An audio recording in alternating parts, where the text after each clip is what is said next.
Alhamdulillah, we have Qari Abu Adam with us. He will do a short tilawat of the Quran, and then we will soon begin, inshallah, with the logistics of Hajj. Qari, I've just sent you an unmute request. If you can unmute yourself. السلام عليكم ورحمة الله وبركاته. عليكم السلام. أعوذ بالله من الشيطان الرجيم.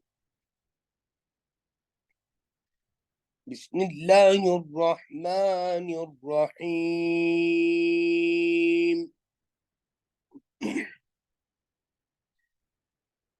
إن للمتقين مفازا حدائق وأعنابا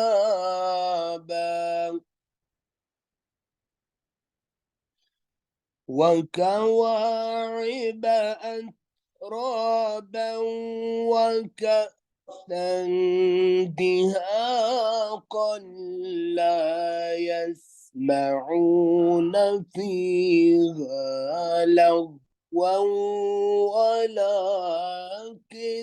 كذابا لا يسمعون فيها لغوا ولا كذابا جزاء من ربك عطاء حسابا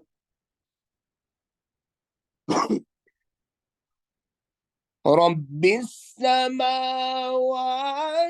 والأرض وما بينهما الرحمن لا يملكون منه خطابا يوم يقوم الروح والملائكة صفا لا يتكلمون إلا من أذن له الرحمن وقال صوابا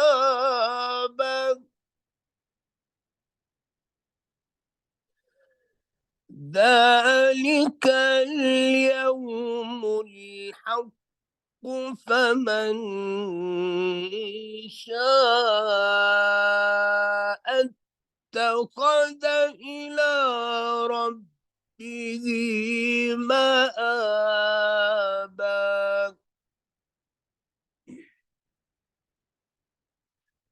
يوم يقوم الروح والملائكة صفا لا يتكلمون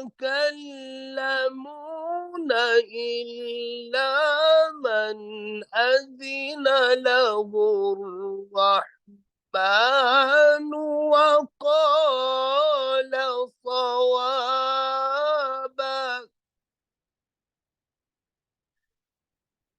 ذلك اليوم الحق فمن شاء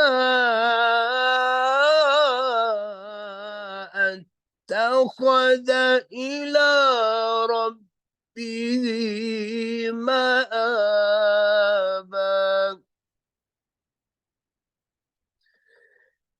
إنا أنذرناكم عذابا قريبا يوم ينظر المرء ما قدمت يداه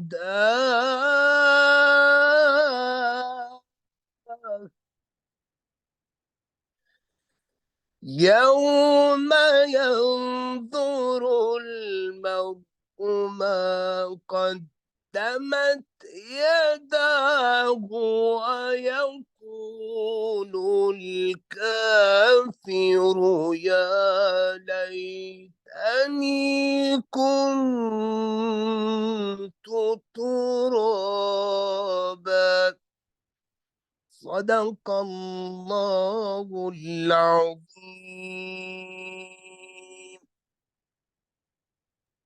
Jazakallah khair, Sabit. Appreciate that recitation. Now I will proceed to unmute Brother Zahid, who will start now with our webinar on the logistics of Hajj, inshallah. Brother Zahid, did you send your request to unmute? My videos, I think I need to Yeah, 1 second. just share the videos. Try to do it now. If you can share the PDF file. Okay.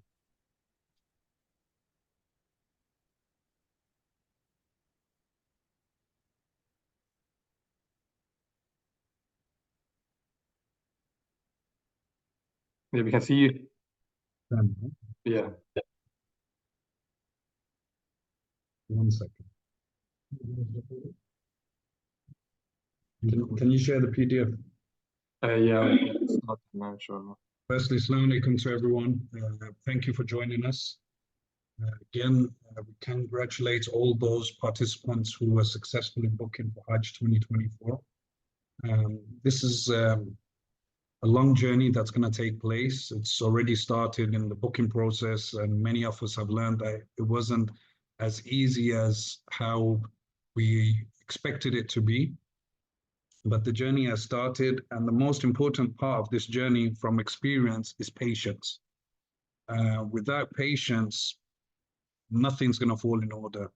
So, alhamdulillah, from our side, as in MCDC, I'll be talking slightly on their behalf, and as tour guides as well. This whole journey is patience. The more and more we kind of sink this into our brains, that patience, patience, patience, patience, patience. It's all about patience. Whoever be's patience in this will succeed, inshallah. And if we start to the whole situation is in front of you. From the beginning of this journey, from the time of the bookings till up to now. But this is Hajj.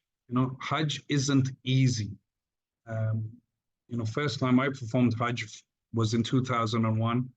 Some of the brothers who are sitting around me probably performed it before. Some of your parents, you yourself, had probably performed it a lot earlier than even 2001. And what I do remember in 2001 till now 2023, which was the last Hajj, that there's been so many drastic changes, but still Hajj is difficult. Even with the changes, even with all the initiatives that the Kingdom of Saudi Arabia have done to make it as easy as possible for the Hujjaj, but it's still difficult. Difficult in many, many different factors, which I'm going to explain, inshallah. I'm going to go through as much as I possibly can from the beginning of the Hajj journey till the end of the Hajj journey. And there may be certain things that I may have left out. So we're going to have, inshallah, another webinar regarding logistics. We'll cover that. And towards the end, we'll have a brief question and answer session. So if Abu Zar, if you can share the... Can you see the screen, yeah? Yeah, just think you'll have to enlarge it, or will I have to enlarge it? So, I can enlarge it 1 second.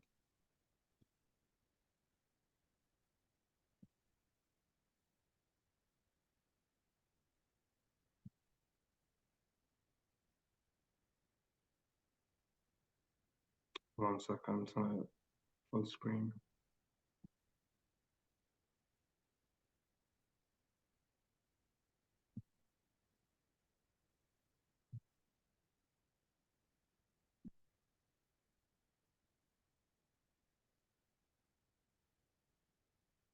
So the first thing is obviously the vast majority of you have your visas now. Alhamdulillah, a lot of visas came through today. There is a percentage, probably 50% of people who still haven't received their visas. these will come through. There's no need to panic. There's no need to stress yourself. Inshallah, within hopefully a week, maybe two, maybe earlier than that. We don't exactly know, but every single person will receive their visa, inshallah.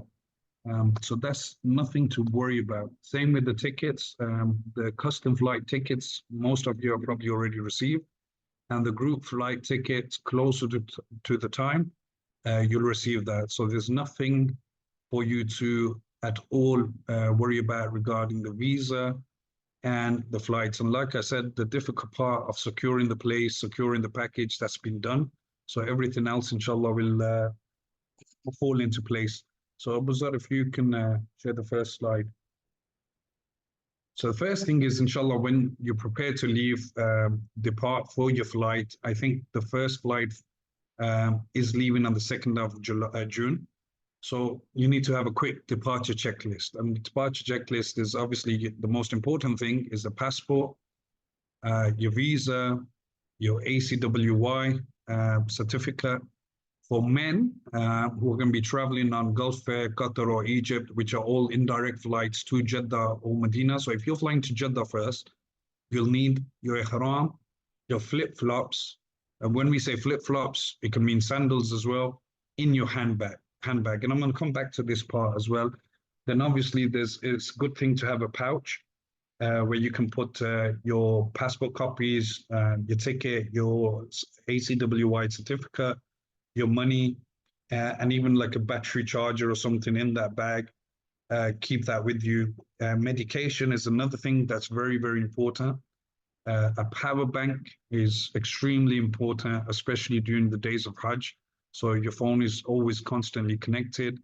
Your walking shoes, and then obviously your shaving kit. Now everybody is different, right? So certain people they travel with a lot less.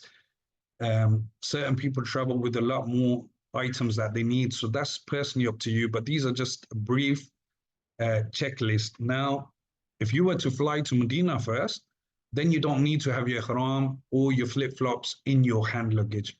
But if you're flying to Jeddah and you're going on to Makkah, then it's very, very important to have your ihram and your sandals or your flip-flops in your hand luggage, not in your suitcase, in your hand luggage. Because like you guys had a webinar, most of you must have attended yesterday, the Sheikh did mention that you would have to then wear your ihram before miqat. So normally what we tend to do is we tend to wear the ihram in the country where the plane lands. So where we're connecting onto the next flight. But certain flights might have a short time connection time. I think some flights might have 50 minutes, some are around 1 hour, 20 minutes. Now, if it's a short connection, what we normally do or what we advise, it's very, very simple. For the men is if you're departing from London, Birmingham or Manchester, depending where your departing flight is, once you've checked in, you've gone past immigration, you've gone through to board the plane. So before you board the plane, most of the facilities in UK have a prayer area. You can make wudu there. So what we tend to do is to wear the bottom half of the ihram. You can tie it on in one of the airports, and then you can have like a thobe, like what I'm wearing now, which you would wear on top, and you could put your slippers on. So that means once you get to Qatar or you get to Bahrain or even Cairo, you don't need to then get changed there. All you have to do is basically then remove your top half, your thobe, and put your top half of the ihram on. Regarding the nawafil that for Umrah that people need to pray, you can even pray them at your departure airport. So you don't need to pray them in one of the other airports. All you need to do is at the other airport, once you get there to Cairo or Bahrain, or even on the plane itself, they will announce miqat. So once they make the announcement of miqat, you can then make the intention of Umrah on the plane. So you don't need to then be worried about getting changed. This is my personal advice. Now, a lot of people might say, no, we've got enough time. If you feel free and you feel okay to do that, then that's entirely up to you. But if it is a short time, my advice is to put the bottom half of the ihram on, put a thobe on, put your slippers on. So even pray your nafil at the departure airports, like i.e. London or Birmingham, Manchester. So then once you get into Cairo, Bahrain, or Doha, all you need to do is basically remove your top half. So that's that. The other thing is shoes, comfortable shoes during your stay of Hajj. Your walking shoes, it's very, very important to have something that you've already worn. Sometimes, you like purchase new shoes, but you wear them and then you realize after a day or so, they start hurting your feet. So that's something that's, again, important. Medication, for whoever needs your medication, i.e. diabetes or any other issues you have, please make sure you have that with you. And the other thing that we'll touch on, but I'll just tell you, most of us, including myself, we should start trying to do some form of exercise, start walking, start getting used to a pair of shoes that you brought, or even slippers, even the flip-flops, before you depart. Was there the second slide? Okay, so at the airport, you should at least arrive 3 hours before the departure flight. So you should at least be there 3 hours before you depart from the airport. Now, every single package that we have as a group flight, even custom flights, but I'll come to that in a short while. Every single package we have as a group flight, you will have a guide. We have created the groups. Inshallah, within this week, hopefully we'll be opening all the groups up so you can have interaction with the guide and your fellow travelers. We're just doing a few more behind the scenes work that we're rectifying. Once that's done, we're there. Now, when you arrive to the airport, you have to understand the guide's there, right? The guide may have arrived there before you. He may arrive after you. 100 things can go wrong as well for him. So there's no need at this point, as you arrive at the airport, to wait for him. What you can do is throw him a message, give him a quick call if you can, just to say, hi, so-and-so, I'm at the airport. And then you can continue to check in. You can continue to check in for your flight. And then you can also just let your guide know, for example, you'll have a seat number, 10A or 10B or 10C. And that's something you can message him. I'm sitting on this seat, just in case you don't interact with him before you board the plane. Again, we've mentioned the part of if traveling to Makkah, first keep your ihram and flip-flops in your hand luggage. If your flight time is short, I've just gone through that. Once at airport, this is where we were. Please contact your guide, which I've just mentioned. Check in as normal. Let your guide know where you are so he can meet you. So if he doesn't meet you at the boarding gates or anywhere, just give him a message. Worst case scenario, you're on this seat, 29A or 29B, and then during the flight, he'll come and introduce himself. Also, before departure, we will be doing live seminars as well, which inshallah within this week, we're finalizing the dates, so we can share that with you where you can all interact as well. So that's more or less what would happen at the airport from the UK if you're flying as a group, or if you're flying from other destinations with a group, then it would be very, very similar to what I've just mentioned. Imbazur, can we share the next slide?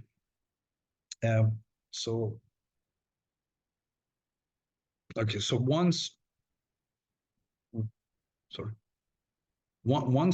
you've boarded the plane, you're going to land in one of the 3 countries where I've already explained to you regarding the procedure of ihram, what you would need to do. Then you would board your next flight to either Jeddah or Medina. So now we're going to briefly, I'll talk about Jeddah. So once you arrive at Jeddah airport, again, once you get off the aircraft, you're going to go through immigration. So before you go through immigration, there'll be Saudi from the Ministry of Health. There'll be some representatives who would like to see your ACWI certificates. They will check them, and then from there you move to immigration. Once you move to immigration, again, there's no need to wait for your guide, because you're going to be 40 people on some flights, there's additional people. So you go through immigration as you would do normally. Once you pass immigration and you collect your luggage, at that point you should wait. At that point, you should wait for your guide collect your luggage, wait for your guide. Once the whole group has joined together, then you all exit the luggage area, going out to the main airport area as a group together. Your guide will then inform you to take you to a certain location within the airport, tell everyone just wait here, sit around, wait, and then he will go to the representatives and arrange the transport that would leave to Makkah. Very similar again, if the same thing, if you're landing in Medina, you're with your guide, you would need to do exactly the same thing. Now, the transport can take 20 minutes to be arranged, 30 minutes, it can take a couple of hours. Nobody really can give you a time frame. But what we do know from our experience of last year and the year before, that it won't be very, very long, as the horror stories that we've heard in the past, pre-corona, where people used to wait around at the airport for 7 to 8 hours. Alhamdulillah, from last year and the year before, it's a lot smoother and a lot quicker. But again, you'll just need to be patient, wait. Once the transport's been arranged, he will then come back to you. Once he comes back to you, he will then lead you to your coach. Once you're on that coach, depending on which city you are, Medina or Makkah, Medina or Jeddah, sorry, at the airport, you will then go to your accommodation.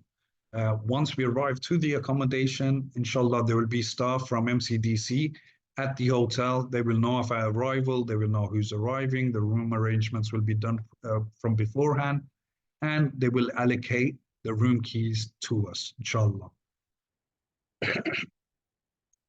Once after that, there are two options here. The guide will then, if you were to, he will obviously take the group to go perform Umrah.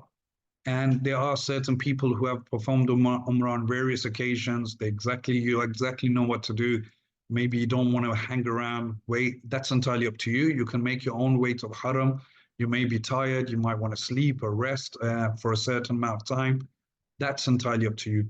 But those who wish to go and perform Umrah as a group, there'll be a time allocated to meet at reception for a certain time. And then please do come down, meet at the reception, let the guide know that yes, we will be doing Umrah as a group, or you will not be doing Umrah as a group. There's no restrictions. You are free to do as you please. But if you want to do it with a group, alhamdulillah. If you don't, there's nothing wrong with that either. So that will then happen. Once you have completed your Umrah, you're basically free in the coming days to do ibadah, go to the Haram as you please, as you wish, to do as many tawafs as you like. What I will touch on here is that sometimes from my past experience, people normally a few days before Hajj, alhamdulillah, Makkah is a blessed place. It's an amazing place. And with all the excitement, people what they tend to do is they start to perform tawaf every day or go to do Umrah every day. And then when they get closer to the days of Hajj, somebody's got a twisted ankle, somebody's fallen ill, somebody's really exhausted. So my advice is normally that a few days before Hajj, just slow down, go to pray, because we all have to look at our Hajj, because the most important thing is the Ayyam al-Hajj, or the days of Hajj. The whole journey is for Hajj. And what we don't want to be doing is, I've got twisted ankle. Certain things can happen with that. Nobody is at fault, right? Anybody can twist an ankle or fall ill. But sometimes when obviously we overdo our bodies and we're going and we're running in steam, like, some people do like 5 tawafs a day, or maybe even 2 umrahs a day. And then when it comes to days of Hajj, they're physically burnt out. So it's very, very important that you basically understand your body, right? And then on the 7th of Zil-Hijjah, so up to 7th of Zil-Hijjah, you'll be free. So you can do as you like in them days. Before the days of Hajj, normally around the 5th or 6th Zil-Hijjah, we will get the groups together in each hotel, have a brief seminar again. So basically all we're trying to do is, it might seem repetitive of what we're going to be doing in the next 3-4 weeks, but it's very, very beneficial, because what we're trying to explain to you now is like the theory. Obviously, physical is different, but at least you'll have a better understanding of what takes place. So again, we will do physical seminars there, inshallah, on the 5th or the 6th of Zulhijjah. Normally we tend to do them to verse you again, to keep going over the rukns of Hajj, what we need to do during the Hajj regarding the logistics. Again, inshallah, in them days before Hajj. And again, your guide will be there. Obviously, he's human. He'll be sleeping as well. He'll be having some rest, but he'll be there to always answer your questions. And not just your guide. So it's not just your guide who's going to be physically there. There'll be myself there. Inshallah, we're a complete team of individuals, and we'll be available 24 hours to help anyone. We'll always be trying to have a best, but at the same time, if he's not there, somebody else will be. So we're always there to answer any questions, any messages or anything that you have. Abuzar, can you go to the next slide?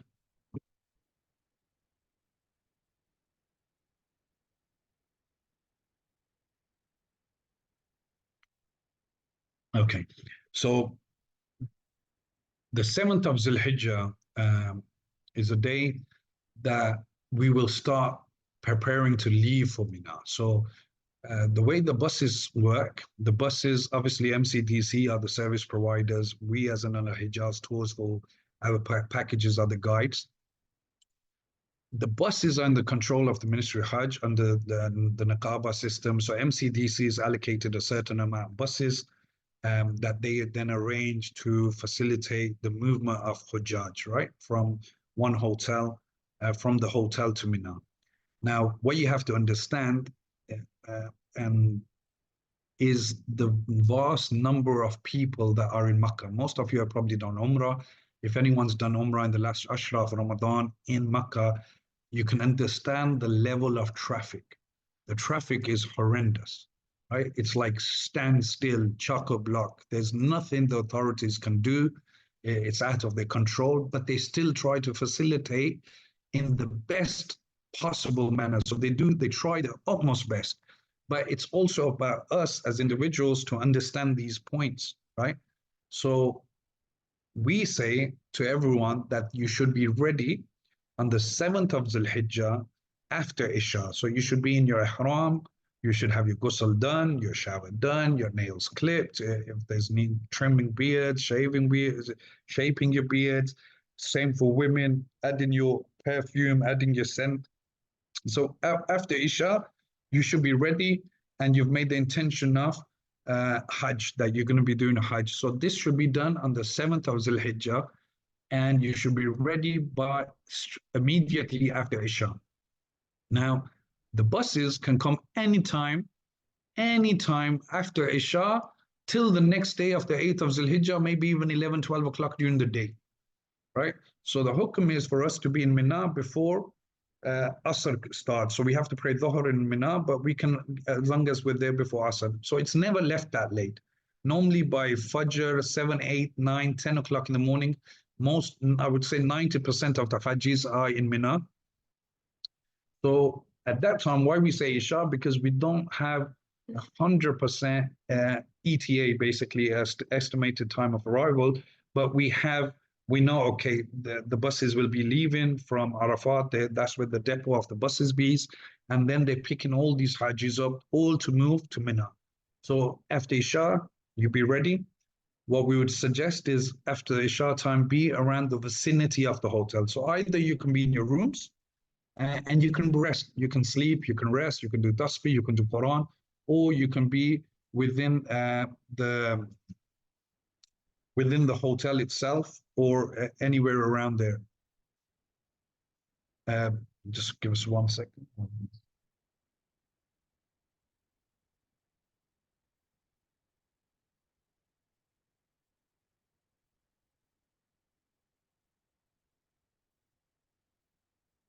Yeah, sorry. So around the vicinity of the hotel, so if you're in your room, in the lobby of the hotel, there's no issues. Once the bus is arrived, or we have an understanding that the bus is on its way, we'll notify the Hajjis, i.e. the group leader will notify you to make your way downstairs. If you guys are in your room, then somebody will come to your room to knock your room. Obviously, we'll put it up on the WhatsApp group that your bus has arrived. Please come down. Now, the other thing is when you're going to Mina, right? So in Mina, there are certain things that are provided. So, for example, you have a sofa bed, you'll have a pillow, you'll have a blanket, and there's normally a goodie bag that's provided as well, where with basic things like, for example, an umbrella we had last year. You get the bottle to like with a little fan. I don't know if they've been given this. This is something that we'll send out, but certain things are provided. Now, what certain people sometimes do is they'll take huge suitcases with them, where there is no space to put them in Mina, or huge bags with them. You need to travel as light as possible. You just can't think of yourself. You've got to be considerate for the people who are traveling with you, the people who are going to be sleeping next door to you. You need to have a look at, you need to keep, you need to think about others as well. It's not just about yourself. So the bags and so forth, you need to travel light as possible. So medicine, power banks, if you need a spare ihram, it's okay. If not, ihrams are available around there as well.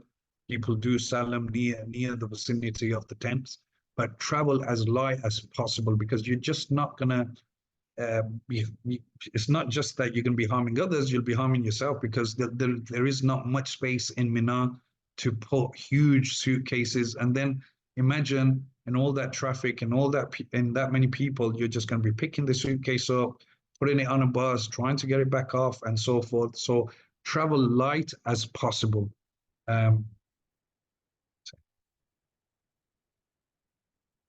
Okay, and you can leave your valuables in the room, in your safe. Again, medication, mobile chargers, and power bank is a must.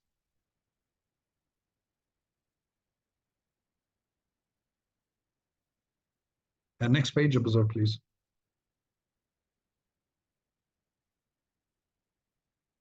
Okay.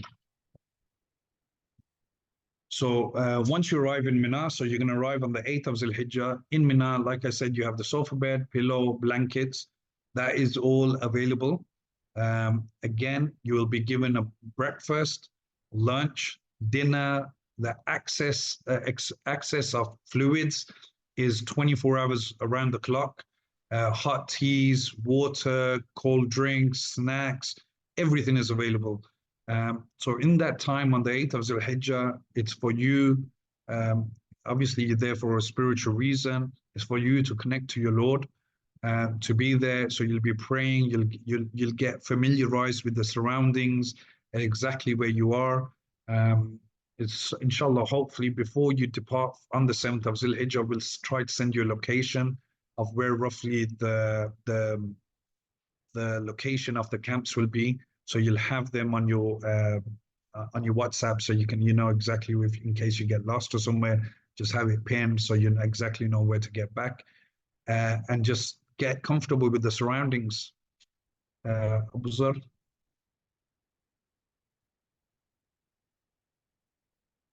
Okay, so on the 9th of Zul Hijjah, probably the most important day in the Ayam al-Hajj and the days of Hajj. Again, we'll be leaving after Fajr. What time after Fajr? We don't 100% know. Again, you got to understand the number of people that are going to be moving from from Mina to Arafat. It's going to be like 2 million plus. The buses will arrive. Nobody's going to be left behind.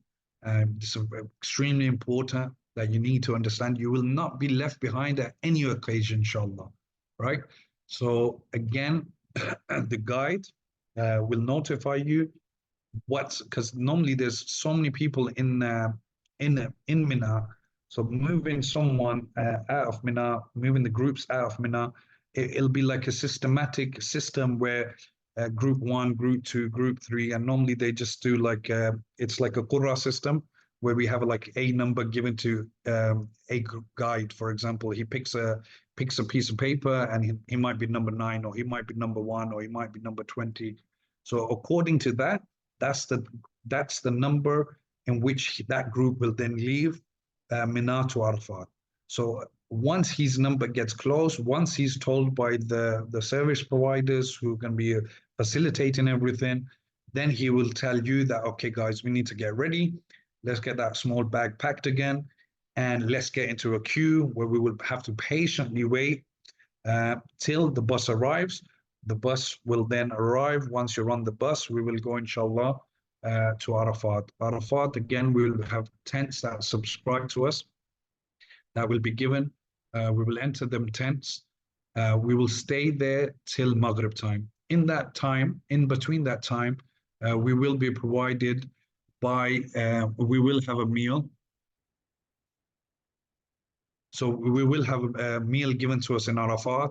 Again, that's your special day. It's for you to connect to your Lord, Allah subhanahu wa ta'ala, and ibadah. That's the whole point, right? So you're there.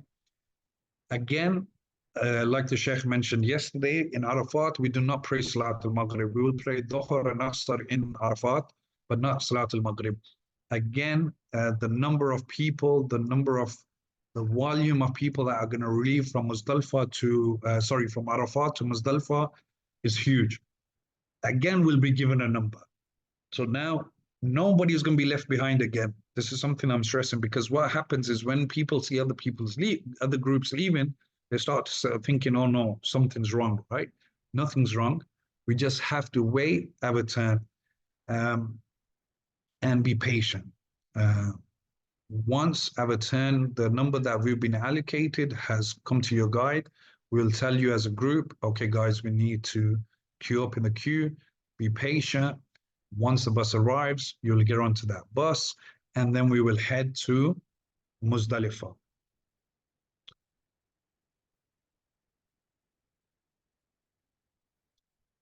Once we arrive in Muzdalifah, Muzdalifah is open air. There's no such thing as tents. Where Arafat, you will have a tent. It'll be in Arafat. Normally, it's like one big tent for male separate, for female separate. In Muzdalifah, it's not like that. It's just open air and the ground, the earth. Once you arrive into Muzdalifah, it's sometimes very difficult to keep the group all together in Muzdalifah. So wherever you can find space with your family, or as close as you can be, all of you together, try to be together. If you can't, you can't. It's one of them where it's not guaranteed that the whole group can physically be in one space, because it's just open air where other Hajjis are there as well, right? So once you get there, you'll pray Maghrib and Isha together, and then you will collect the stones. Now, when we collect the pebbles, Molanis yesterday mentioned 70. 70 is a good number to collect, and there's two reasons behind that. One reason, just in case you spill or you drop some, at least you got some backup pebbles that you collect from Muzdalifah. The other reason being is if you end up deciding to stay on the 12th of Zul-Hijjah night, then you would have to storm the Jamarat on the 13th of Zul-Hijjah. So 70 is a good number to collect. Once you collect that number, again, you pray, you do ibadah, get some sunnah to rest in Muzdalifah as well. And then you will wait till Fajr. So normally Fajr, obviously, it's good.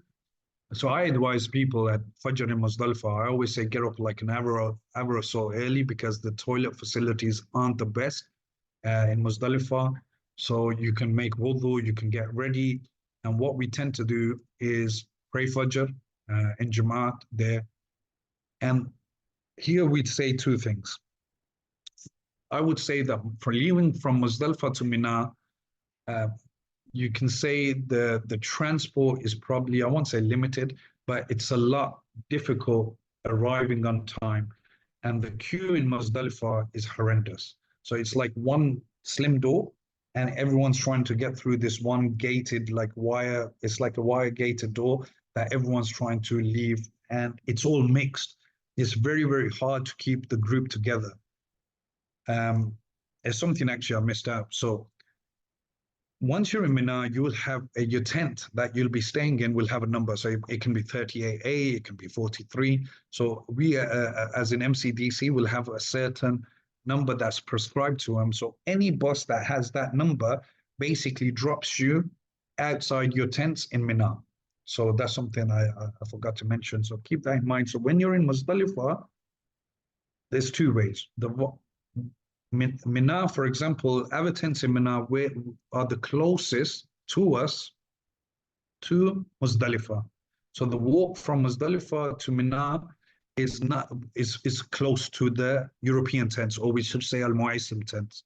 So those who are able-bodied and can walk, then we will walk. And for those who can't walk, we will, obviously the group leaders, we will be there. We will stay behind and make sure you all get onto the bus, and the bus will then drop you outside of a tent in Mina. So those who can walk, it's better for them to walk. And those who can't, then you will have to queue up. So straight after Fajr, normally we tend to pray like close as possible to the gate. If we can, if we can't, we can't. And then we queue up in the line, and just get onto the bus that is at that door, at that gate, sorry. Then that will drop you outside your gate in Mina. So we'll do that then. Next slide, Abu Zar.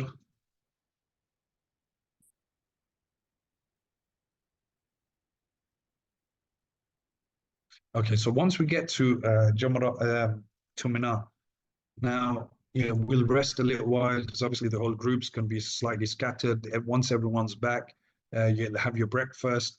Once you have your breakfast, you make wudu, you're going to be tired, so we'll have like a 10-20 minute break. And after that, as a group, we will leave to go to Jamarat. Now, we will leave as a group, go to Jamarat. As it was mentioned yesterday, you will only do the stoning of one Jamarat, and that's the big one, Jamarat Aqaba, and you will stone that 7 times. Once you've stoned that, stay together as a group with your guide. Next slide, Abu Zar. So before you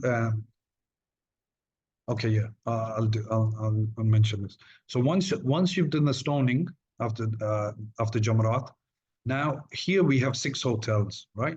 So some of you are staying in Makkah Hotel and Towers, some of you are staying in Royal Majestic, some of you are staying in the Fairmont, some of you will be staying in an Al-Masa Rawda, some of you will be staying in an Al-Lamudi residence, and some of you are going to be staying in the Ibis. Now, if Abu Zar, you know the slides with showing the distance from Mina to Jamarat? With the maps, yeah? If you can share that, then we'll come back to this. Then I'll be able to explain better.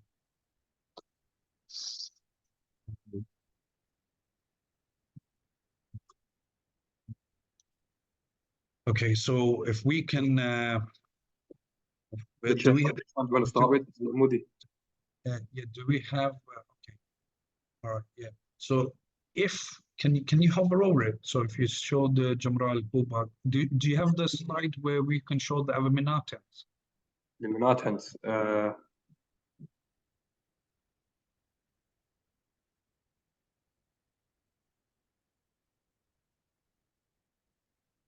think that's on a different presentation. Okay, we'll show that next time. But anyway, any one of these is fine. So from to Jamra, from Al-Mu'aysim. So basically, the walk that was going to be taking place from Mina to the Jamarat is roughly, I would say, 40 minutes to 1 hour. I'll tell you the exact distance now. I totally forgot the kilometers. Now, so you have 3 hotels. So 3 hotels are near the Haram, and 3 hotels are near the Jamarat itself. So for example, we've got Al-Masa Rawda here, right? Now, Al-Masa Rawda, from the Jamarat itself from Jamarat to Al-Masa Rawda is roughly 3.1 kilometers. So if you see at the top, it says 3.1 kilometers, and it's roughly a 50-minute walk. Now, Jamarat is right in the middle. So just getting out of the Jamarat to this location on the map, it shows Bin Dawood. If you hover over Bin Dawood, Abu Zar, just slightly under M Hotel by Dana Millennium, that's that. And if you can hover over Jamarat, yeah, so from the Jamarat to where it says Bin Dawood is roughly where Mina is still, you're still within the boundaries of Mina, right? So from the Bin Dawood Walking to Al Masa is probably another additional 20, 25 minutes. Now, from here, there's no transport provided. Actually, let me go back a little bit. There's no transport provided from Mina to Jamarat or from Jamarat back to Mina. So now if we were to go back from Jamarat to Mina, it would take us another hour going back. It doesn't make sense because there is a possibility, and hopefully in the next logistics webinar where I'll do that, that there will be buses provided from Mina, from our tent to our hotel. But if that means from the Jamarat you're going to walk another hour back, it's better to walk 50 minutes and you're by your transport, in your hotel basically. So Al Masa Roda from the Jamarat would be 50 minutes. So it's something, my advice is, and the way we've been doing this for years, is to walk that distance. Again, Al-Amudi will be something similar. Can we see Al-Amudi, Abu Zar?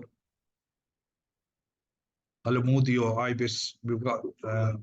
Clicking on, yeah. There you go.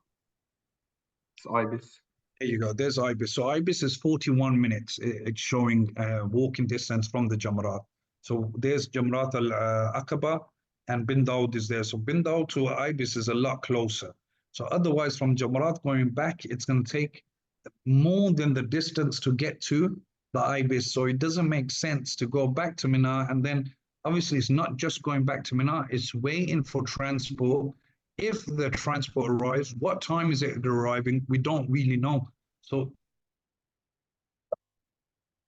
it's best to walk that distance. Yes, it's going to be difficult. We know that, but it's the best option out of all the options that are at our disposal. So basically, it's best to walk that distance. So if you're staying in Ibis Styles, if you're staying in a Masa Roda, if you're staying in a Al-Mudi residence, with your group leader, get back to your accommodation. That's the best possible scenario. Now, the other scenario, the other three hotels we have is Royal Majestic, Fairmont, and Makkah Hotel, Makkah Towers. Now, walking from there is too long. It's really, really far, right?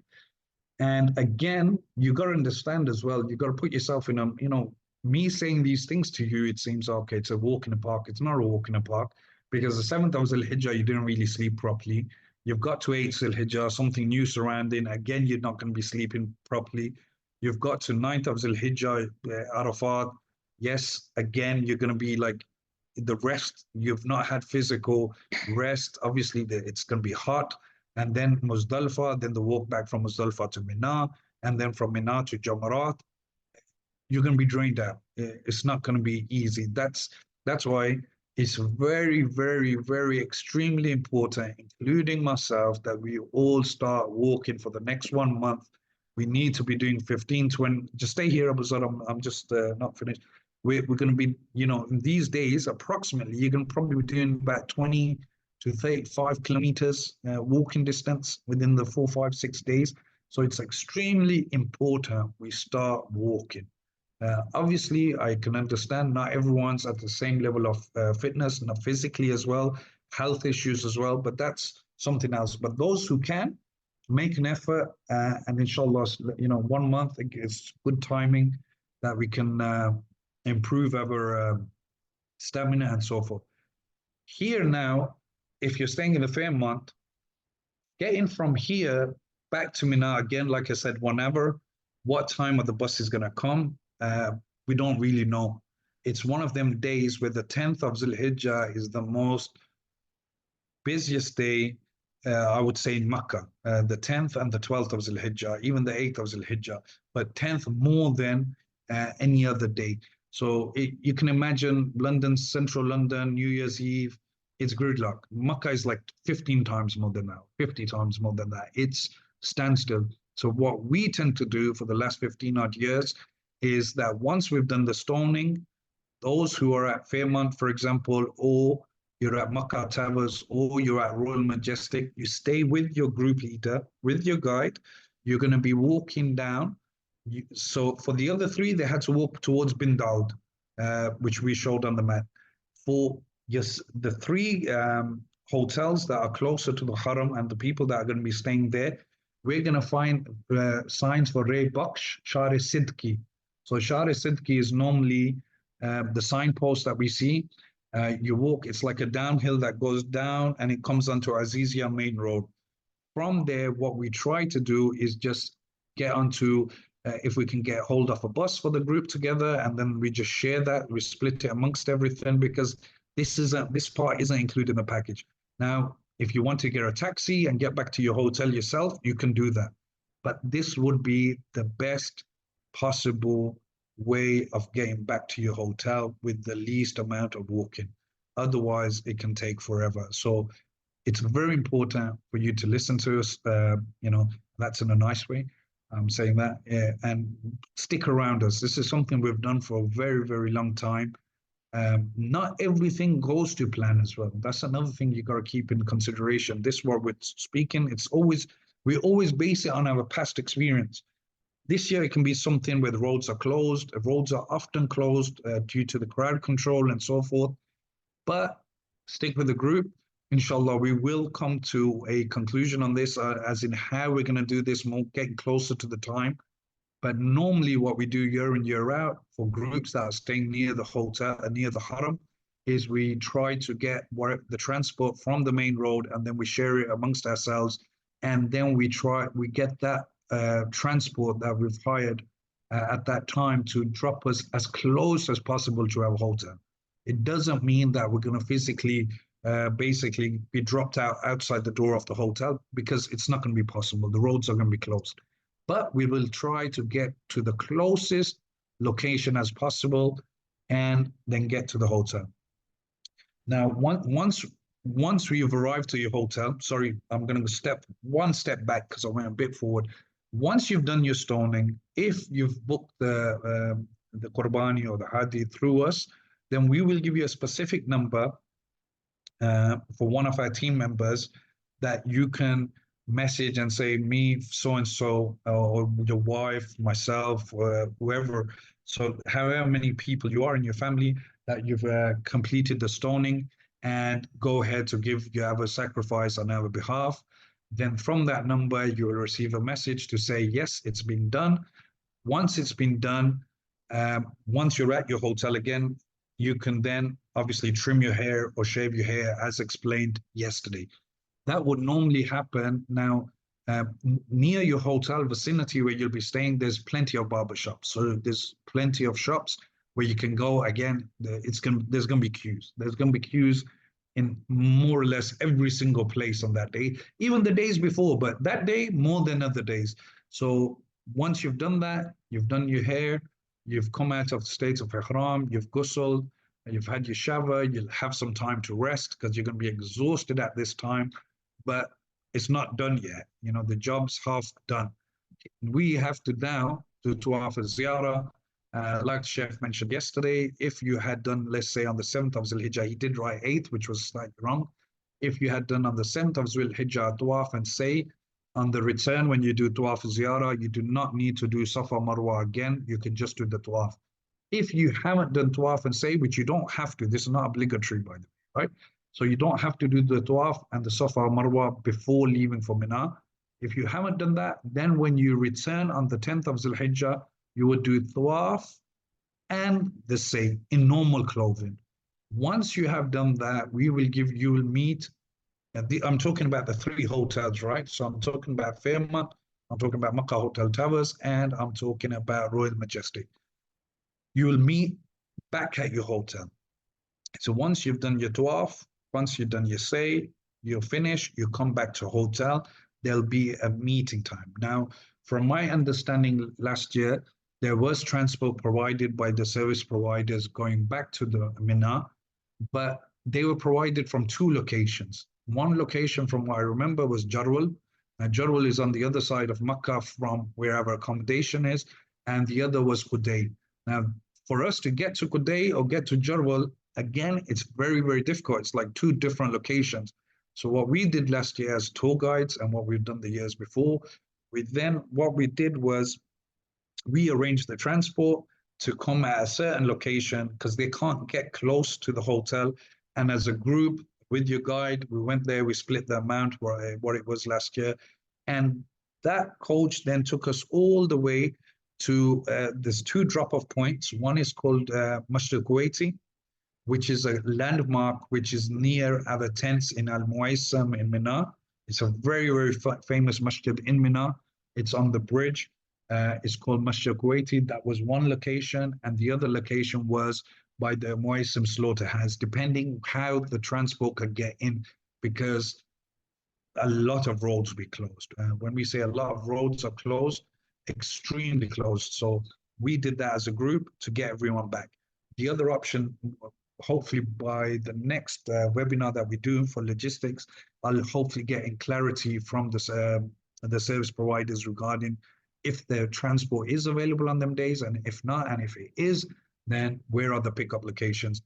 From my understanding, I personally believe they're going to be similar locations. Again, to moving to that location to get that transport, although it's free, it's really difficult because the buses, they can't get in. So this is how we've been doing it for many years. And we get you back as close as possible back to Mina, saving the hassle of walking, number one. And number two, the bigger thing, getting lost. Because getting lost in Mina is a nightmare. It's a nightmare where people, obviously, you know, we're all built different, right? Every human's not the same. Some of us have different barriers of levels of stress we can take, and some are different. And then once people get lost, then even for us to locate you and find you, because you got to remember, we're doing Hajj as well. We're doing exactly what you're doing, if not times 100. So, you know, times 10, for example. So we be tired as well, but then finding someone, locating. So it's extremely important to stay with your group, with your guide. There's a lot of us, alhamdulillah, going with MCDC who are guides. So we're all there to help one another. So that won't be an issue.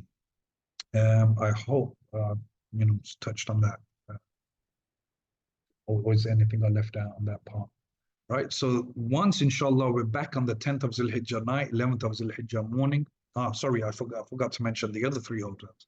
So this is for the people that are staying in the Fairmont, Makkah Hotel and Towers, and Royal Majestic. Now we've got three other hotels: the Ibis, Al Moodi Residence, and Roda Al Masa. Now, obviously, you guys walked back, so you guys didn't have to get the accommodated transport and move to the other hotels. You walked back to your accommodation within Azazia, which is near the Jamarat. Now you need to get from there to do Tawaf Ziyarah. Now, by this time, most of you will be familiar around your surroundings and how to get to the Haram and how not to get to the Haram. So we can arrange transport, which is in the package again, for a group that is then split, where the bus will come outside your accommodation or as close as possible to your accommodation at a specific time, pick you up, and will be dropped near the Haram. Once you're dropped near the Haram, you perform your Tawaf Ziyarah. For those who are like now, you know, you're pretty familiar with the surroundings, you can get a cab, you can get a taxi, and you can get and perform your Tawaf Ziyarah. Once you complete the Tawaf Ziyarah, we'll give you a meeting point to meet the rest of the groups, because once you've completed, there's no point for you to go back to Ibis Styles. It doesn't make sense to go back all that way, and then you've got like, I think it's a 2-hour plus walk back, around 1 hour 50-minute walk from Ibis Styles or Roda Al Masa back to the Jamarat.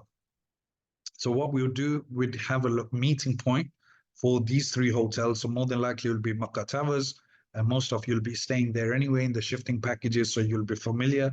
So you just come back to Makkah Towers. Then as a group, again, it will be the similar way what we've done with the other three hotels. We'll, you know, we'll arrange transport, we'll try our best, and then move you to Mina. Now, when I'm saying all this, it doesn't mean like, you know, click a finger and it's there. We will be waiting, we will be sitting around, we will be waiting for the transport to come. And like I said, when I started all this, I said patience. Now, all this journey that you're doing, and I'm going to touch on this a bit more as we go along, it's not for me and it's not for anybody else. It's for you and for the sake of Allah subhanahu wa ta'ala. That's the main reason you're doing all this, right? And, you know, you need to be happy all costs, man. Do ibadah, have a tasbih, read Quran. You might never get this opportunity again. And you get people that from past experience that just always fussing. You know, we walked, we did this, we went there, we went this is how long. You can't do nothing about it. You got to go to Jamarat, you got to do the stoning, you got to do Tawaf Ziyarah, you got to go to Arafat, you got to go to Muzdalifah. But be happy. The most important thing is don't give up, never give up hope. Always look at the positive and the ajr that you will be getting on every single second that you're in Makkah. It's you know, you can't do the maths. That's how much reward Allah subhanahu wa ta'ala bestows upon you. But anyway, now we're moving from the 10th of Zul Hijjah. So now, okay, there's another point I'm going to be touching on here. Like I mentioned before, physically, not everyone is the same. Not everyone's health levels are the same. There will be some people amongst us that physically can't stay in Mina. You know, it's too much for them. And if that's the case, and you're in one of the 3 hotels or even the 6 hotels, if you physically, medically, you can't do it, then halas, you don't need to do it. You can just stay in your hotels and then go to stone the Jamarat on day 2 and day 3.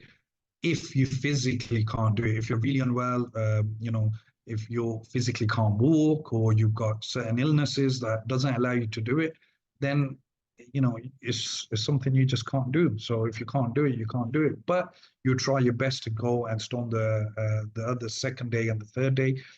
But for the vast majority of us, there shouldn't be an excuse. You know, we're here, we've all paid a lot of money, everything. We should spend time in Mina on the 11th and the 12th, you know. And so my advice is for those who can, do it. It's just another few days extra. The whole point of us going is to complete Hajj. And inshallah, then we come to the 11th of Zul Hijjah. 11th of Zul Hijjah is more or less straightforward. Obviously, the 10th was a very, very difficult day. But alhamdulillah, it's done. It's been completed. You'll get back to your tents roughly around 3, 2, 3, 4 before Fajr time. Once you're back on the tents, you're going to have a bit to eat. You're going to rest. You're going to be sleeping. You're going to be tired. You're going to wake up the next day, Dhuhr time, pray Dhuhr. Again, roughly when the sun goes down slightly, then as a group we will leave. We will go to do Jamarat. Once the Jamarat has been done, we will return back for Mina. And then on the 12th of Zul Hijjah, 11th, sorry, we will be staying there the day and night. And the 12th of Zul Hijjah, we will be leaving for Jamarat. We will be doing the stoning. Like I said before, so MCDC will be providing transport on the last day for those who can't make it to the Jamarat, or you can go to Jamarat and come back. And then the buses will take you to your hotels or as close as possible to your hotels. Or there will be buses where we will be trying to manage your luggage, the bags that you have, small bags. That's what we try and tell you to leave with as light as possible. So if there is a scenario where you can't take your luggage, then we will try to get that luggage back to you to your hotels. And on the last day, you will be doing stoning. Once you finish the Jamarat on the 12th of Zul Hijjah, again, for those who are in Ibis Styles and Al-Masa Roda, Al-Mudi, you'll be walking back.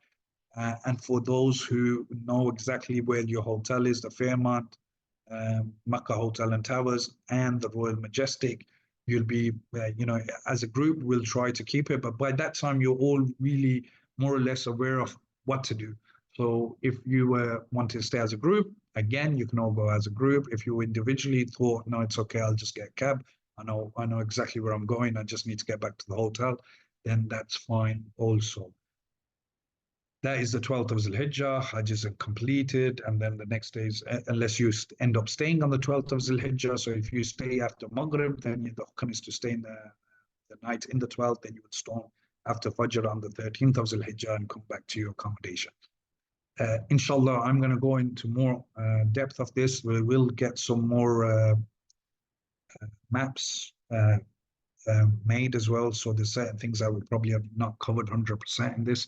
But this is just the start. So it's no point loading everyone with all this information. Hopefully, inshallah, there'll be another 3 or 4 of these I will do, because the logistics for me is extremely important, as so as the jurisprudence. So inshallah, I hope that was beneficial for you all. Maybe I was here left and right and probably not 100% on ball on all the points, but hopefully inshallah we'll open up for some questions and we'll take it from there.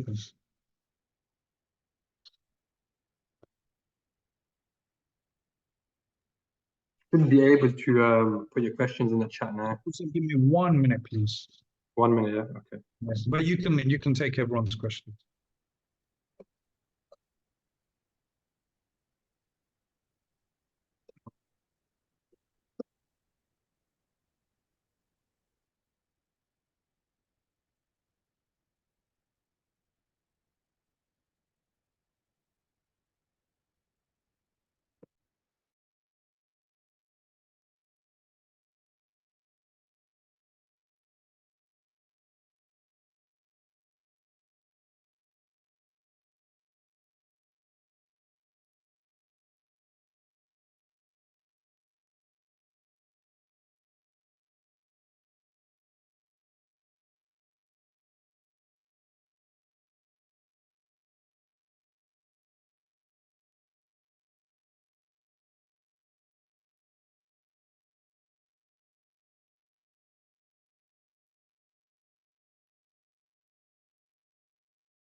Should be able to unmute. Are you ready? Yeah. Yeah, go on, far away. And, so we'll start, I think, with the most popular question at the moment is, you're gonna put your camera on? Yeah, I will do, yeah. You gotta give me access to put it on. You should be able to. Should I? Okay, give me 1 second. I've just clicked it. Good. Okay, there you go. All right. So the first question we've got is probably the most, I think, the most asked question is regarding your custom flights. Yeah. So a lot of people are coming from America, from obviously other European countries, and they book custom flights. They're asking, will there be anyone at Jeddah airport to guide them and assist them to get from the hotel?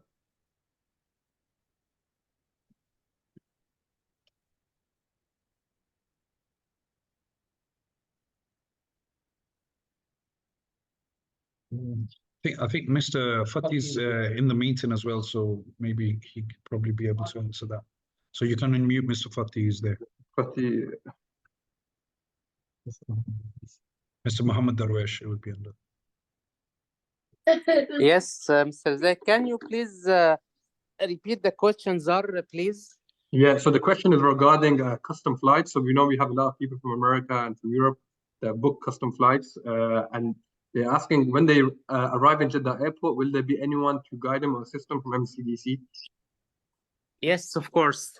According to the new information that we got from the Ministry of Hajj, the service provider will be responsible to pick up all the Hujjaj who are coming at the borders at any airport for the Hajj regarding the Medina or Ta'if, Yambu' or Jeddah.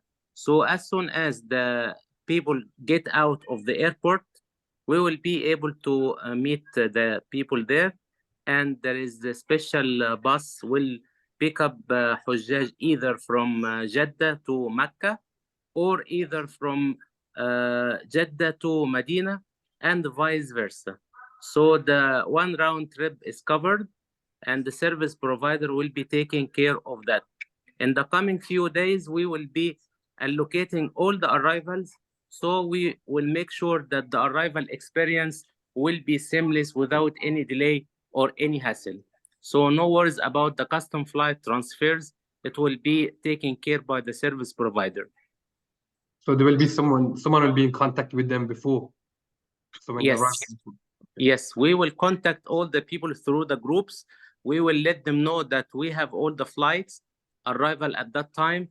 So our team will be anticipating every single flight which is landing at the airport to arrange the pickup smoothly without any hassle. Some people will arrange their own departure from the airport, like people interested to take a train. So they will manage to transfer from the airport terminal to the train station adjacent to the airport. So they will manage this. Some people, they have groups, they inform us in advance so we can get permission in the e-Hajj system so they can travel internally without any restrictions from the local authorities. Perfect, exactly. I think that was clear enough for everyone. Someone is asking regarding the ACWY certificate. Is this needed? Yeah, it's needed. Yeah, meningitis ECY is needed, mandatory. However, the coronavirus is recommended, so I can tell you no need to take it. So we took enough vaccines and boosters. Perfect. Do we get sleeping bags and pillows in Musdalifa? Yes, yes, we will be giving. Actually, it will be available there in special containers. Also, dry snack meals and refreshments will be provided during the whole night. Will there be Zamzam in Mina? No, only in the holy harams in Medina or Makkah. Regarding the flight tickets. If we go straight to Medina, are there any ziyarah or guides there? No, the ziyarah is actually the special request. People who requested the ziyarah during the booking, they will have plan one of the days during Medina. People who are interested to make a ziyarah, then they have to get together as group, so the guide can make special arrangement at an extra cost to make a ziyarah. For visiting Ar-Rawda, we will be taking care of Ar-Rawda visits according to the groups. So this will be also taken care by MCDC for visiting Ar-Rawda. Yeah, regarding the Mazarat in Medina or Ziyarat in Medina as a group with your tour guide, that's something inshallah we'll be able to arrange if there's enough of you who want to do that. That's not a problem. We got a question regarding what point does Muallim take and return the passports? No, actually, we for the Europe and America business, we are not taking any kind of passports. It will be kept with the Hujjaj. In the hotel, you have safe deposit box, so we recommend you to keep the passport in safe deposit box. Nobody's gonna ask you about the passport in KSA except in the arrival and the departure at the airport. Where to get SIM cards? We can get SIM cards at the airport in Jeddah. Yeah, so SIM cards are available. I would personally say not even at the airport. It's better to get them in from Makkah or Medina. Mostly in the hotels, you'll have booths. Outside the hotels, you'll have booths. And one of the reasons why not to get them at the airport is obviously you'll be with a group, so we don't really want 5 people wandering out and trying to get SIM cards where the bus is ready to leave. So Makkah and Medina is accessible everywhere. It's not a problem. Someone is asking, will there be wheelchairs available during the days in Mina? So Fatih? I think We'll come back to that when Mr. Fatih is back. Okay, next question. Yeah, because I was muted. Yeah, for the wheelchairs, according to our preparation now for the special requests, we are sending the in the coming days the list of the room allocations, and we have a special request to place the wheelchair. So the wheelchair will be provided according to the locations. So please place your wheelchair in the request, and we will make sure to put enough quantity for the special requests in the hotels and in the manasik. Someone's asking regarding flight tickets. When can we expect them? They'll be closer to the time, inshallah. Yes. There's nothing to stress about. This is something that I've already mentioned previously regarding visas. A lot of us have received visas, a lot of us haven't. Inshallah, it will all come through, even your tickets, even your visas, it will fall in place. Nothing to worry about at all. Yes. Someone's asking, what items would you recommend to take to Arafah? I recommend don't take anything except your sanitary items like the soap or the special personal towel. That's the basic needs, but don't take heavy stuff with you. Don't take too many things, because as Mr. Zahed mentioned, that you have long days and everything is provided over there. Food is enough. Soft drinks are enough. Everything you have in Arafat. Just take a small towel, sanitary items, medicine, your vitamins, your power bank. Those are the important stuff in the small bag that we will provide it upon your arrival in Mecca or in Medina. There's actually one thing now that Mr. Fatih has mentioned this, just to touch on something I missed out. Extremely important, drinking fluids. Fluids is probably the most important thing during the days of Hajj. It's going to be extremely hot. Fluids, and you need to travel light. Well, rucksack, and that's it. There's nothing really else. The most important thing is your medication, vitamin tablets with what Mr. Fatih's mentioned. Sometimes you get these Lucozade energy like type of sweets or tablets or glucose or something that you can mix into water is very beneficial during the days of Hajj. Someone's asking regarding room upgrades. So like from quad room to double room. Yeah, room upgrade. Yeah, room upgrade. I think Mr. Zahed is especially traveled from UK to Mecca to work on this logistics. So he is in Mecca right now for that. So I believe he was in a meeting today with the MCDC team to discuss the availability and pricing, so we can share it in the coming few hours probably. Yeah, so inshallah within this week or early part of next week, we'll be able to give an accurate time frame, or what rooms we can upgrade and what we can't. That's one of the most popular questions regarding the upgrades. Regarding the train, where's the question on? Can I book the train instead of going with the coach? For the train, if you are coming in a group, all the arrangement is based on bus. For the train, until this moment, we don't have any official confirmation from Ministry of Hajj to take a train. However, some people started to book the train online, and this is for us, it requires different plans and different organization, which will be very tough to handle the individuals who go on their own. So we, from this station, we recommend not to go for a train. You have to follow the groups, because Mecca will be very crowded. And then the train has a specific requirement for your luggage. And then if you have too many luggage, they will not allow it to take it with you. And then you have to take a taxi to the train station. Mecca is very crowded. You will pay another extra expensive taxi fees from the station to the hotel. You will reach in 1 or 2 hours rather than reaching in 5 minutes. So we recommend to follow the route that is planned by the service provider. Excellent. الموبايل. And it's door-to-door service, like from hotel to hotel. Yeah, someone's asking regarding the guides. When we know our tour guides.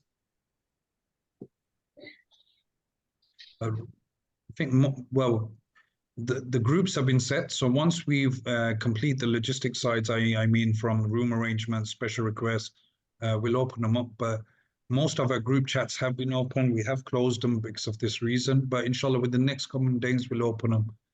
We'll also introduce our guides in the next logistics webinar as well. So we'll do that as well. But we will open the groups, hopefully, but towards the end of this week. Inshallah.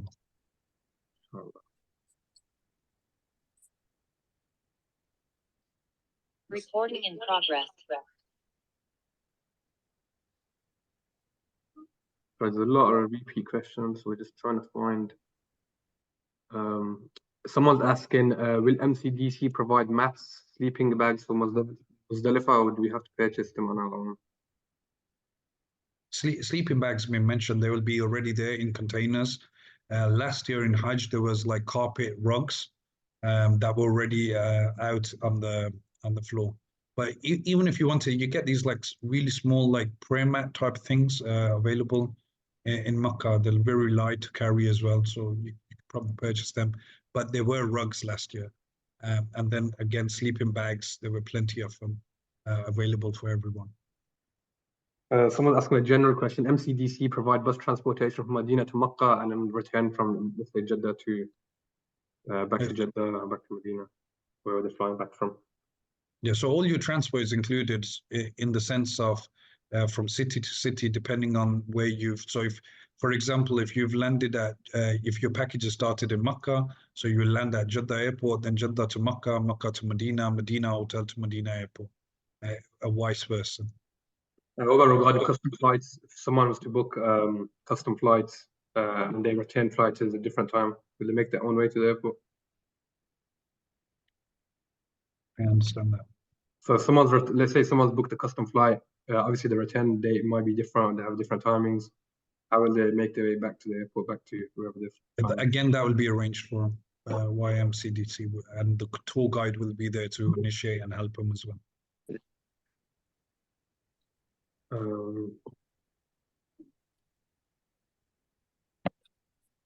Trains.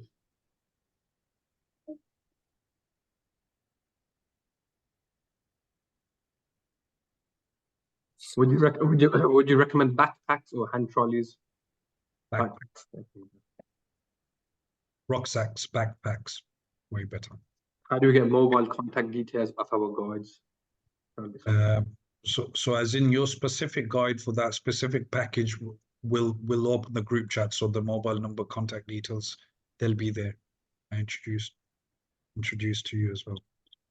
That's a good question. Regarding custom flights, so let's say someone has landed in Jeddah, they've been in contact with MCDC, and obviously, where will they meet their guide? Because the guide might be in a different flight. So the guide, they will meet at the hotel. So once they arrive at the hotel, MCDC staff will be there 24 hours around the clock. He will then know who they are, who arrived. They'll give their details. He will already have them on his list, so he will already know which room they've been allocated to. And the guide, obviously, you'll have contact with him because he'll be there as well. It is possible that he may arrive after you, may arrive before you, maybe he's doing Umrah. But like I've mentioned before, it's not just that specific guides. There's going to be quite a few of us there. So there will be. So for example, you have our main group chat. Most of you have my personal number. I think that you'll have Abu Zar's number. There's Anis, there's Tariq. There's about 25 of us, probably more traveling from the UK. So it doesn't mean if you can't get hold of your guide for any strange reason, there's another 28 people that you can get hold of. So that's not an issue. Yeah. So regarding in Mina and Arafat, the tents, does the group stay together, or can anyone join from MCDC? So it'll be there'll be a certain area that's allocated to MCDC, and they will be then split under the groups the way that the packages have been sold. So most of the HJ packages or the additional packages that are with us, as in HJ, they will be together. And then we have other packages from Canada, from France, for example, from other tour operators in the UK, and they will be together. So it will be within the same vicinity, but it'll be like one big open tent. Someone's asking, will ihram cloth be provided? No. So that's ihram is something you'll have to purchase from your own country and bring with you. Obviously, if you're traveling to Medina first, you don't need an ihram, and you can purchase in Medina as well. So that's entirely up to you whether you want to purchase from the UK or America or France or wherever you're traveling from, or you can purchase in Medina.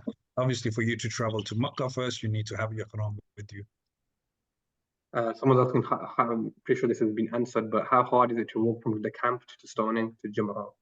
So I think roughly 4 kilometers. Yeah, 4 kilometers. 5 kilometers roughly. Yeah.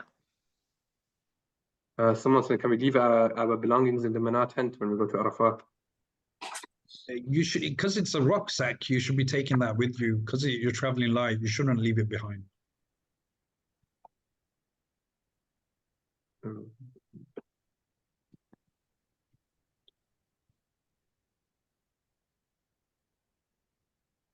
A lot of repeat questions, so just trying to find. Will there be any freezers available or freeze ice packs for those that carry insulin? Or need to carry insulin. So people with diabetes. In the hotels, we have the services in the hotels to give that, and also in during the in all our buses are equipped actually with the fridge, and inside the camp we have also a special fridge. So this is one of the special requests that we prefer to advise the guide before you move to any destination, so we can place any diabetic medicines in the special ice bags or in the fridge. Someone's asking regarding room assignments. So when will they know who would they? We've answered that already. So hopefully by the end of this week, early part of next, inshallah.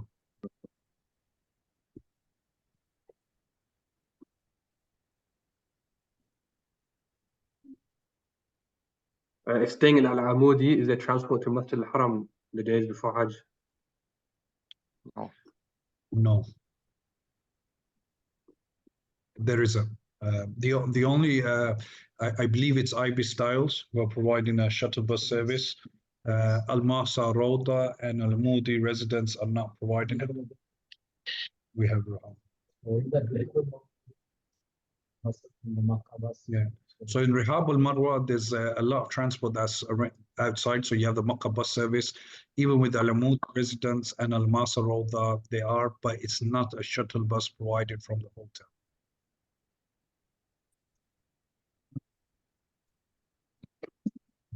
Toilet facilities while walking between Mina, Muzdalifa, or going to Makkah?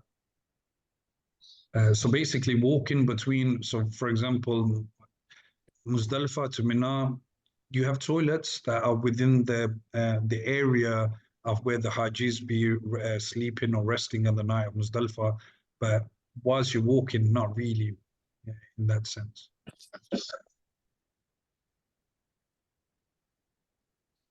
It's just the vicinity where you're staying. Someone's asking regarding, let's say when they leave from the Fairmont, for example, to Mina, how will they know what time the coaches are arriving? Yeah, again, so basically from the 7th of evening after Isha, you should be ready near the vicinity of the hotel. Shouldn't be leaving. The guide of the group, he will be in touch with you by WhatsApp. Obviously, he'll tell, or you can just stick around in the lobby or your hotel rooms, and he will be in touch. He won't leave you behind, inshallah. And then he will exactly tell you when the buses are nearby. So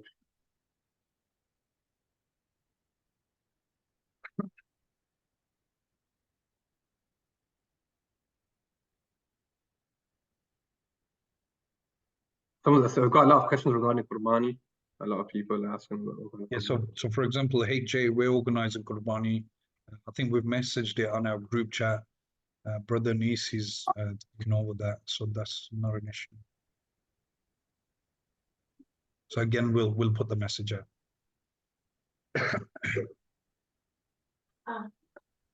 Someone's asking when they arrive at the airport, can they book their own taxi? So when they arrive to Jeddah, can they, if you go to the Makkah hotel, can they book a taxi? Is that possible?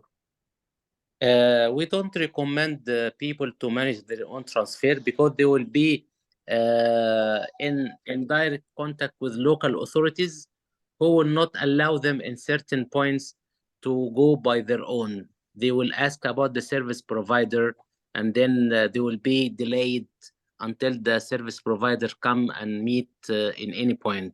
So we don't recommend people go by their own. They have to follow the groups. They have to follow the instructions from MCDC. As Mr. Zahid mentioned in the beginning, that Hajj is to follow the groups. Even we have many languages spoken within one group, so nobody to worry about the language, about being alone, because everything will be done as a group. So we recommend also people to follow the group and the flow, not to manage their own way, their own transfers, because this will be out of control. La qaddar Allah, something wrong could happen while you are alone, and Mecca is extremely too crowded, so will not be easy to locate you if something wrong, la qaddar Allah, can happen. So please follow the normal procedures that we are taking care of this now and inshallah during Hajj time. Is there any questions regarding like budget, so how much people should take, or regarding additional costs, like during the days of Hajj, you don't need more than 500 riyal, and that's for taxis. Even then, that's more than enough. Yeah. You know, even a couple of hundred riyals enough to have cash with you. Will there be guides assigned with custom flights? Yes, there are guides assigned with custom flights.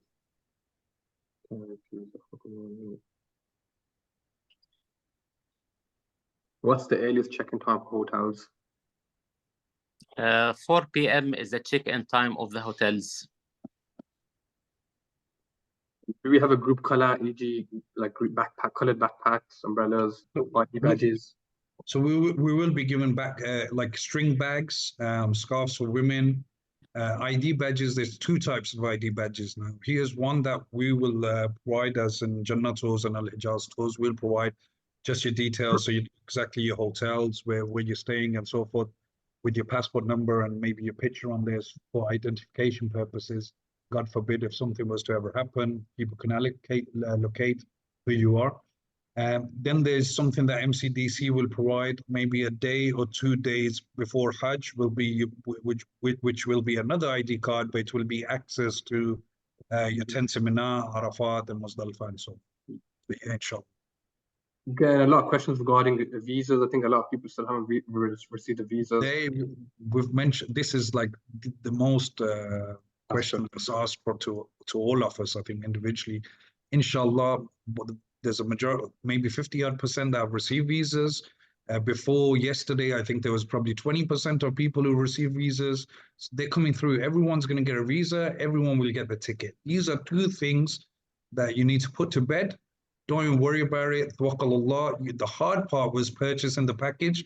Now you just need to relax. Don't even think about it. It's going to happen. Inshallah, there won't be no issues. Inshallah. Inshallah.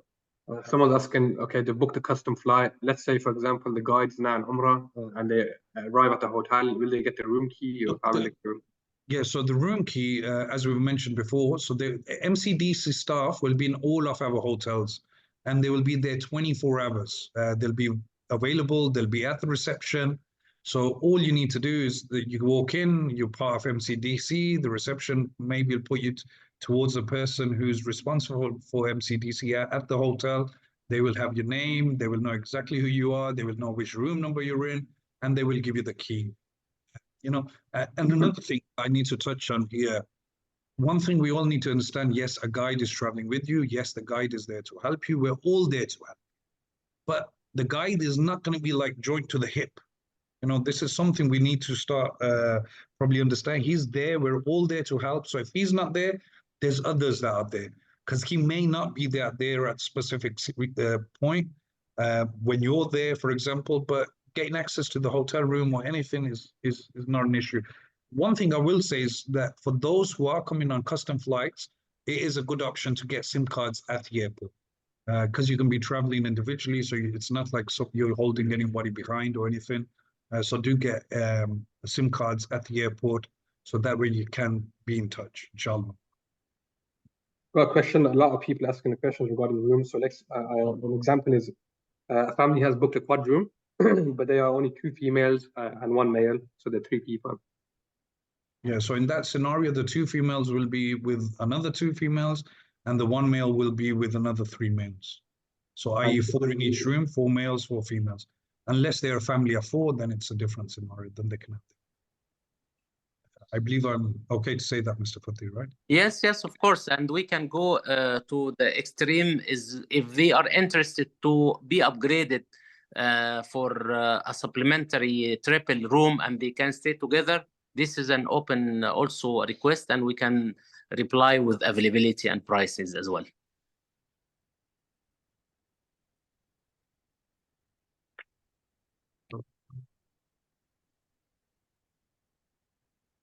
A lot of repeat questions regarding ACWI. It's already been answered. Yeah, so we'll just answer it again because it's come on a few times. ACWI is mandatory, is something you need. The COVID vaccine is not a mandatory vaccine. You don't need it. If you have it already done, it's fine. But ACWI is the only mandatory vaccine that needs to be taken. That's it. Someone's asking, is cash necessary to have, or can they travel with card only? Obviously, for taxis, you can travel with card, but for local taxis and things like this, getting around, it's always good to have a little amount of cash. You don't need a huge amount. 500, 700 riyal would be sufficient, I believe, to have cash. The rest, you're half board in all the hotels. You've got 3 meals in Mina, a meal in Arafat, light snacks in Muzdalifah. So the days of Hajj are covered in that sense. Fluids are vastly available. They're there. Drinks, cold drinks, hot drinks, not an issue. Someone's asking regarding if they booked a custom flight through the system and they want to arrange another flight, is there a refund for this?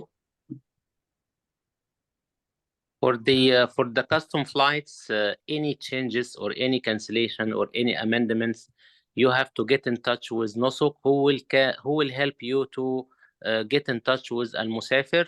This is the airline booking platform, to check the conditions of the tickets, and they will advise whether they will refund or cancel or not. But in most situations, you will be asked to cancel your package and rebook, which is not possible at all.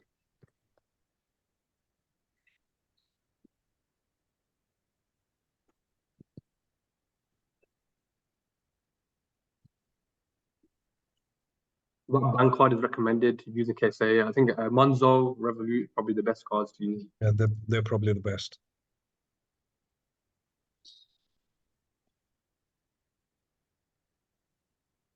The session has been recorded, so we will send it later on as well, inshallah, if anyone has missed anything. Inshallah, we have an extensive plan, and I believe MCDC are probably one of the only service providers who will be committed to jurisprudence webinars and logistics. So inshallah, we're going to keep having sessions. We're going to keep having more and more sessions to keep you guys all informed, to give you extensive knowledge, and just it's probably going to be repetitive. It's going to probably be repeating ourselves, but inshallah, I'll give you enough to be able to understand. Obviously, theory and practical are 2 different things. In the next webinar from logistics, I'll be touching more on practical and trying to put you through to scenarios so we can understand the logistics, the transport. It's Hajj. This is not easy, you know?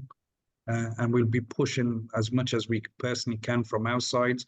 Even what we've said today, you know, inshallah, we believe from our past experience, what we mention is 100% accurate. But things can change. This is something that you all need to be aware and need to be able to adapt, that certain things are even out of our control as guides. Certain things are out of the control of the service providers. They're out of control of the authorities. So we need to basically work together, and so there may be something that we may have said today that might not happen. We might have to change on the last minute regarding logistics, regarding transport.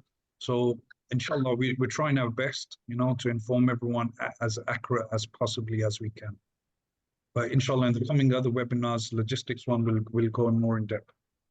Abzar, you have any more questions? We've got one question regarding meals. Just quickly touch on it. Regarding days of Hajj, of course, they're going to offer meals, but prior to the hotels, Medina. So all the hotels are half board. Half board meaning breakfast and dinner. That's provided on all the accommodation. So all 6 hotels that we have in Makkah is provided, and all the hotels in Medina are provided. I think that's the majority of the questions. We're going to have a repeat of this. There's obviously things that we may have missed out. So we'll pick up on them, improve a few things, and it gives us more time for you guys to think as well. So, alhamdulillah, we're here to basically help you and to make this journey as easy as possible for everyone and make it a spiritual enlightenment, something that inshallah will be a great memory for all of you. Thank you, Mr. Fatih, for taking time out as well for us. Thank you, Mr. Zach, for the logistic meeting, but I would like just to encourage people to continue to follow the coming webinars, either from HJ in UK, and also we have new seminars are coming on the way. We have global one coming next week, inshallah, from Edmonton. That will be in English, and we have in the following day one in Arabic as well. It's a global. Also, next week, we have physical Hajj step-by-step in France. So we'll be sending invitation and dates for the people who wants to go and watch physically how the Hajj is performed. So that will be done by the head of the Grand Paris Mosque. So we have many activities coming soon. So stay tuned with your groups, with your local guide, for better understanding Hajj and clearing any doubt related to the logistics of Hajj. Thank you, Mr. Zaid, for that. Also, just last thing, we're going to be having the same for the UK, North, Midlands, South. Hopefully by the end of this week, we'll release that as well, the dates and times. Jazakallah khair. Thank you, everyone. Thank you for turning up, and hopefully, inshallah, see you all soon. Assalamu alaikum. Wa alaikum assalam.